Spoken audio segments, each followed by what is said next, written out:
Que el Señor les bendiga, mis amados hermanos. Qué bendición estar con ustedes compartiendo mi cuaderno espiritual. Seguimos hablando de Jesús y el niño dadivoso que dio sus panes y sus peces para que Jesús alimentara a una gran multitud. Hemos aprendido que hay cosas que están fuera de nuestro razonamiento y que Dios hará grandes cosas. También hemos aprendido que el verdadero discipulado es un compromiso a muerte con Jesús.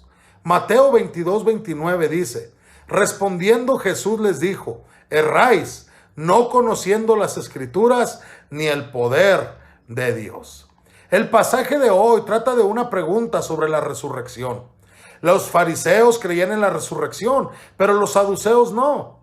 Y un individuo que no cree en la existencia después de esta vida tiene pocos motivos para vivir de otro modo que no sea como le plazca. Si al fin de cuentas con la muerte se termina todo y después de esta no le espera ningún castigo ni alguna recompensa porque se considera el final de esta vida, pues vivamos como querramos. Y a pesar de las muchas enseñanzas claras en el Pentateuco acerca de una vida piadosa, los saduceos estaban perfectamente cómodos en su mundanalidad orgullosa y egoísta. Los saduceos y los fariseos estaban siempre en conflicto entre sí y tenían ante sí grandes problemas sociales y económicos, así como teológicos. En lo social, los saduceos eran aristócratas y los fariseos plebeyos. En cuanto a la política, los saduceos estaban a favor de Roma y los fariseos en contra. No obstante, hubo algo que los unió: su oposición a Jesús. Después de que los fariseos fallaron a través de sus discípulos en lograr con engaños que Jesús hiciera una declaración de traición contra Roma, los saduceos intentaron hacer que el Señor se desacreditara ante los ojos del pueblo judío.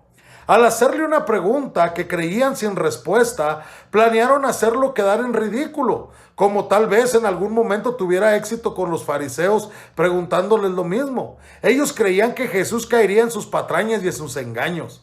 Los saduceos tal vez esperaban que Jesús no dijera nada y que se alejara humillado y avergonzado, como es probable que a veces se hubieran alejado los fariseos.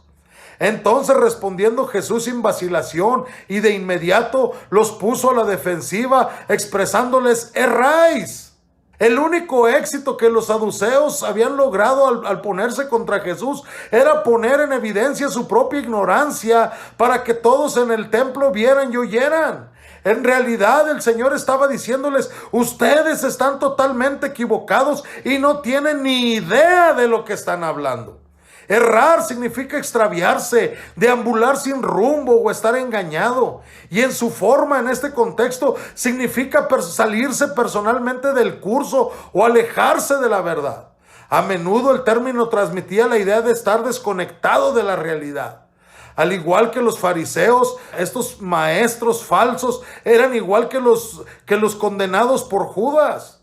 Eran estrellas errantes para los cuales está reservada eternamente la oscuridad de las tinieblas.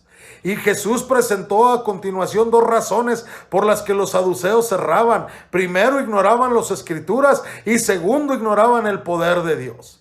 Nada pudo haberles dolido tanto en el alma como que los acusaran de estos dos aspectos de los que ellos se sentían muy orgullosos.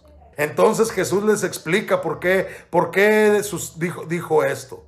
Ignoraban el poder de Dios al negar la existencia de los ángeles. Ignoraban el poder de Dios al olvidar la naturaleza de la vida en la eternidad.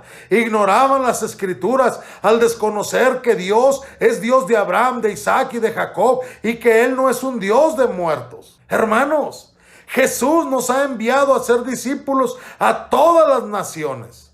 No ignoremos las Escrituras al olvidar el mandato. Y no olvidemos el poder del Dios al decir que es imposible cumplirlo. Que el Señor te bendiga.